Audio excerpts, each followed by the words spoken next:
नमस्कार। एक बार फिर से आप सभी का बहुत बहुत स्वागत है परीक्षा वर्ल्ड के इस यूट्यूब चैनल में। दोस्तों, आज हम विज्ञान के 50 सबसे महत्वपूर्ण प्रश्नों को यहाँ पर डिस्कस करने वाले हैं। यह जो आपके 50 महत्वपूर्ण प्रश्न होंगे ये उत्तर प्रदेश लेखपाल भर्ती परीक्षा के लिए काफ़ी ज़्यादा इंपॉर्टेंट होंगे। इसके अलावा ग्राम विकास अधिकारी यानी कि वीडियो का जो आपका री एग्जाम होने वाला है उसके लिए भी यह और साइंस की जो सीरीज है मोस्ट एक्सपेक्टेड क्वेश्चन आंसर की काफ़ी ज़्यादा इंपॉर्टेंट होने वाली है। तो अगर आप लेखपाल की तैयारी कर रहे हैं या आपका वीडियो का री एग्जाम है 2022 में, तो इस सीरीज को आप बिल्कुल ध्यान से अटेंड कीजिएगा। यह पहला पार्ट हमारा है। पहले पार्ट में हम 50 इंपॉर्टेंट साइंस के प्रश्नों को डिस्कस करेंगे। इसके अलावा सेकेंड पार्ट जो हमारा होगा उसमें भी हम 50 इंपॉर्टेंट और साइंस के प्रश्नों को डिस्कस करेंगे। तो चलिए वीडियो को शुरू करते हैं।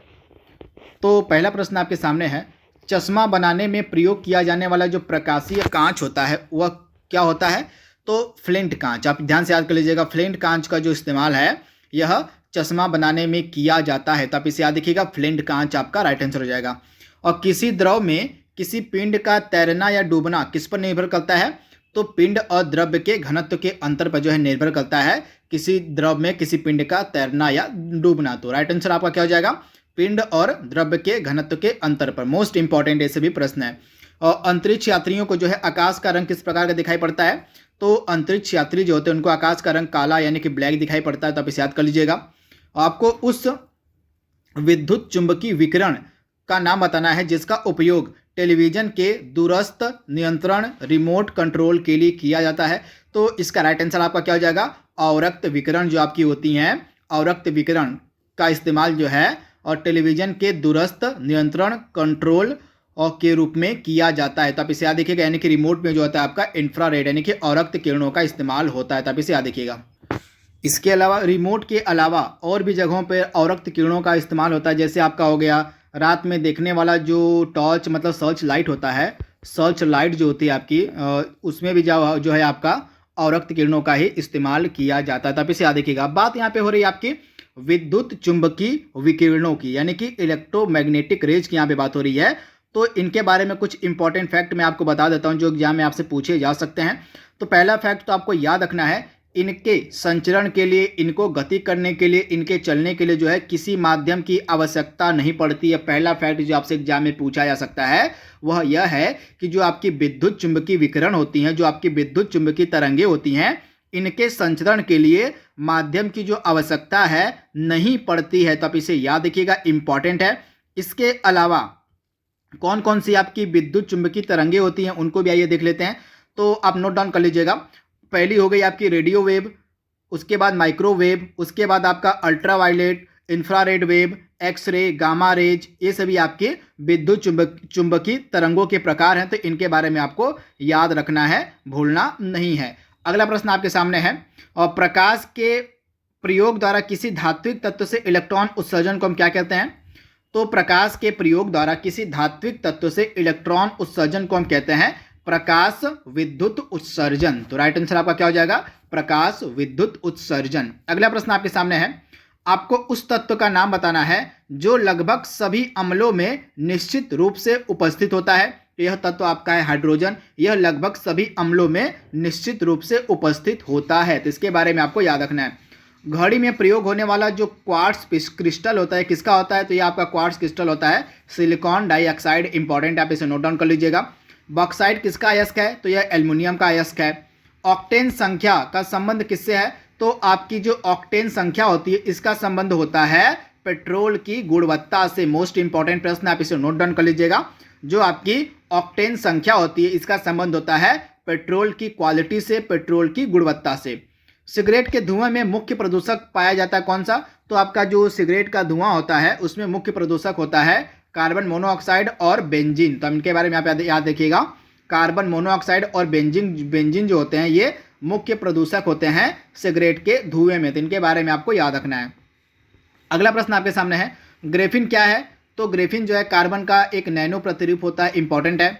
और आपको उस बहुलक का नाम बताना है जिसका प्रयोग बुलेट प्रूफ खिड़की या जैकेट बनाने के लिए किया जाता है। तो इस बहुलक का नाम है पॉलीकार्बोनेट। पॉलीकार्बोनेट का जो इस्तेमाल है, उपयोग है, बुलेट प्रूफ खिड़की या जैकेट बनाने के लिए किया जाता है। तो मोस्ट इंपॉर्टेंट प्रश्न आपका ये। और पादप में उपस्थित कोशिका भित्ति किसकी बनी होती है? तो ये सेल्यूलोज के द्वारा बनी होती है, आप याद रखिएगा। और यह जो आपकी पादप में उपस्थित कोशिका भित्ति होती है, इसका जो निर्माण है वो सेल्यूलोज के द्वारा होता है। मानव शरीर के परिसंचरण तंत्र का उस भाग का नाम आपको बताना है जिसमें ऑक्सीजन रहित रक्त का प्रवाह होता है। तो वह परिसंचरण तंत्र आपका होता है महाशिरा। महाशिरा जो आपके होती हैं उनमें ऑक्सीजन रहित रक्त का प्रवाह देखने को मिलता है। तो महाशिरा आपका राइट आंसर हो जाएगा। मानव रक्त में अधिकांश कार्बन डाइऑक्साइड का परिवहन कहाँ पर होता है? तो आप ध्यान से याद कर लीजिएगा, जो हमारा ब्लड होता है उसमें अधिकांश कार्बन डाइऑक्साइड का जो परिवहन होता है प्लाज्मा के बाइकार्बोनेट आयन के रूप में होता है। तो इंपॉर्टेंट प्रश्न है। अगला प्रश्न आपके सामने है, मानव शरीर में सर्वाधिक प्रचुरता में पाया जाने वाला आयन कौन सा है? तो इंपॉर्टेंट है, मानव शरीर में प्रचुरता में पाया जाने वाला आयन आपका है कैल्शियम आयन। तो इसके बारे में आपको याद रखना है, कैल्शियम। अगला प्रश्न आपके सामने है, वह तत्व जिसकी सर्वाधिक आवश्यकता पादपों को प्रोटीन बनाने के लिए होती है, तो उसका नाम है नाइट्रोजन। यानी कि पादप जितने भी होते हैं उनमें उनको प्रोटीन बनाने के लिए सबसे अधिक आवश्यकता होती है नाइट्रोजन की। मानव शरीर में हीमोग्लोबिन का क्या कार्य होता है? तो ऑक्सीजन का परिवहन करना मेन कार्य होता है हीमोग्लोबिन का। तो आप इसे याद रखिएगा।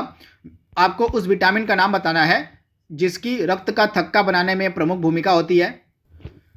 तो रक्त का थक्का बनाने में जो इंपॉर्टेंट रोल प्ले करता है वो विटामिन आपका है विटामिन के। तो आप इसे याद रखिएगा, विटामिन के आपका राइट आंसर हो जाएगा। विटामिन के का रासायनिक नाम क्या होता है? तो विटामिन के का रासायनिक नाम होता है फिलोक्विनोन। इसे भी आप याद रखिएगा, विटामिन के का रासायनिक नाम होता है फिलोक्विनोन। तो इनके बारे में आपको याद रखना है, इंपॉर्टेंट है।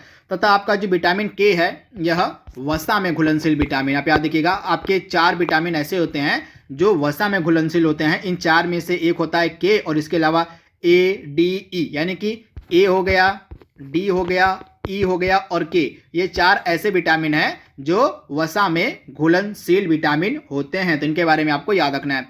बच्चों में प्रोटीन की न्यूनता के कारण उत्पन्न होने वाला रोग कौन सा है? तो बच्चों में प्रोटीन की न्यूनता के कारण उत्पन्न होने वाला रोग आपका है मैरेस्मस। इसके बारे में आपको याद रखना है। अगला प्रश्न आपके सामने है, हेपेटाइटिस से प्रभावित होने वाला अंग कौन सा है? तो लीवर, यानी कि यकृत जो होता है यह हेपेटाइटिस नामक रोग से प्रभावित होता है। तो इसके बारे में आपको याद रखना है। इसके अलावा एक चीज और आप ध्यान दीजिएगा, आपका जो हेपेटाइटिस है यह किसके द्वारा फैलता है? तो यह विषाणु यानी कि वायरस जनित रोग आपका है, वायरस जनित रोग आपका है हेपेटाइटिस। तो इसके बारे में आपको याद रखना है। और कौन कौन से वायरस जनित रोग होते हैं? तो हेपेटाइटिस के अलावा रेबीज हो गया, रेबीज को हम हाइड्रोफोबिया के नाम से भी जानते हैं। आपका जो रेबीज होता है इसको हम हाइड्रोफोबिया के नाम से भी जानते हैं। इसके अलावा आपका हो गया दाद हो गया, चेचक हो गया, छोटी माता, ट्रेकोमा, खसरा, पोलियो, एड्स, इबोला, इंसेफ्लाइटिस हो गया, चिकनगुनिया हो गया, डेंगू हो गया, रुबेला हो गया, गलसुआ हो गया, ये सभी इंपॉर्टेंट विषाणु जनित रोग हैं, ये वायरस जनित रोग है। तो इनके बारे में आपको याद रखना है। इंटरफेरॉन शब्द का संबंध किससे है? तो इंटरफेरॉन शब्द का संबंध आपका है विषाणु रक्षक प्रोटीन से। इंपॉर्टेंट प्रश्न है। मलेरिया रोग की प्रभावी जो औषधि है कुनैन का निष्कर्षण किससे किया जाता है? तो सिनकोना की छाल से जो है आपका जो है कुनैन का निष्कर्षण किया जाता है। तो आप इसे याद रखिएगा, इंपॉर्टेंट है। इसके अलावा आपका जो मलेरिया रोग है यह प्रोटोजोआ जनित रोग है, इसे आप याद रखिएगा, प्रोटोजोआ जनित रोग आपका है मलेरिया। यह फैक्ट आपसे एग्जाम में पूछा जा सकता है। कुष्ठ रोग किस प्रकार का रोग है?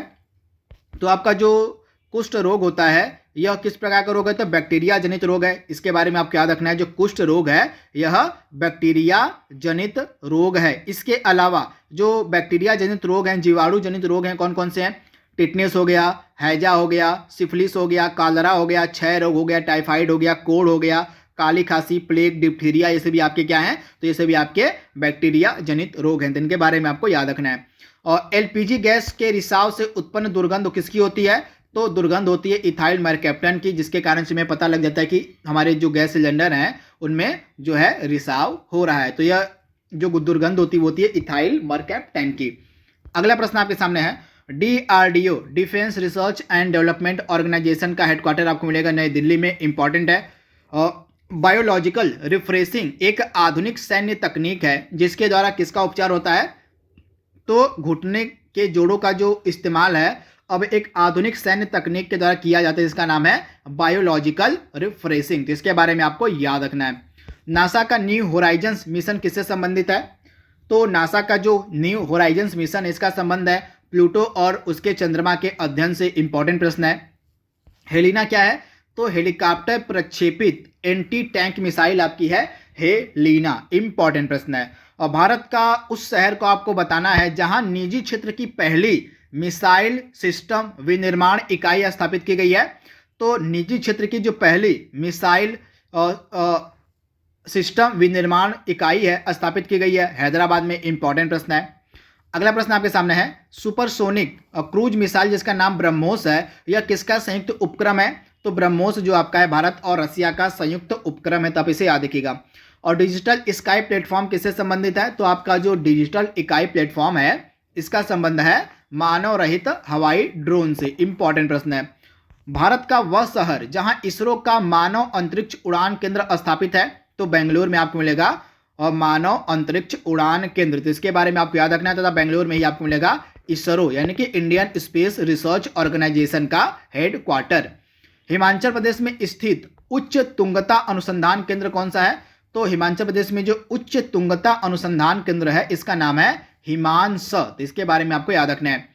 ट्रिपल ड्रग थेरेपी का संबंध किस रोग से है? तो यह लिम्फेटिक फाइलेरियोसिस से संबंधित है आपका ट्रिपल ड्रग थेरेपी। तो आप इसे याद रखिएगा। हृदय स्पंदन की गणना किसके द्वारा की जाती है? तो ईसीजी मशीन के द्वारा। आप इसे याद रखिएगा। ईसीजी जो आपकी मशीन होती है इसी के द्वारा, इलेक्ट्रोकार्डियोग्राफ इसको हम कहते हैं, इसी के द्वारा हृदय स्पंदन की जो गणना है वह की जाती है। आपको उस न्यूनतम वेग का नाम बताना है जिससे किसी भी पदार्थ को किसी ग्रह की कक्षा से बाहर फेंका जा सकता है, पलायन कर सकता है। हमने कोई भी पदार्थ किसी ग्रह की कक्षा से किस न्यूनतम वेग से पलायन कर सकता है, तो उस न्यूनतम वेग को हम कहते हैं पलायन वेग। इंपॉर्टेंट है।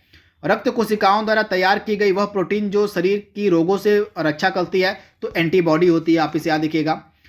वह पद्धति जिसके अंतर्गत जीवधारी की समस्त सुविधा सूचनाएं कोड के रूप में उसकी वृद्धि एवं कोड यहाँ पे होगा, कोड नहीं कोड के रूप में यहाँ पे होगा, कोड के रूप में उसकी वृद्धि व अन्य कार्य प्राणियों को नियंत्रित करती है, वो कहलाती है आपकी जीनोम। जीनोम क्या होता है? तो जीनोम के अंतर्गत जो है जीवधारी की जो समस्त सुविधाएं और सूचनाएं होती हैं वो कोड के रूप में उसकी वृद्धि व अन्य कार्य सिस्टम को नियंत्रित करती है। आप इसे याद रखिएगा।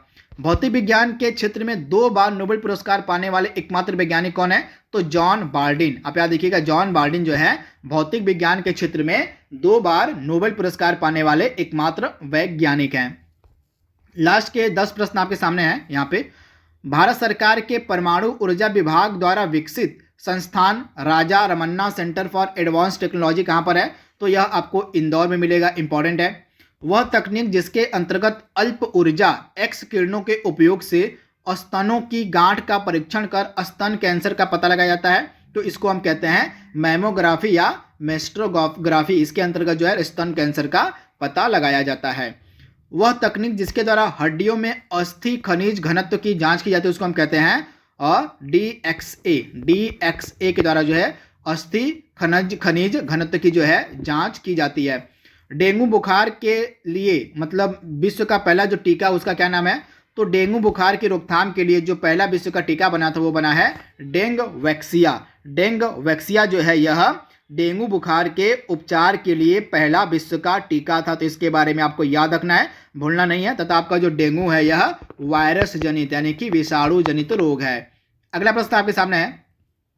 प्रकाश द्वारा 1 वर्ष में चली गई दूरी क्या कहलाती है? तो उसको हम लाइट ईयर कहते हैं, प्रकाश वर्ष कहते हैं। इंपॉर्टेंट है।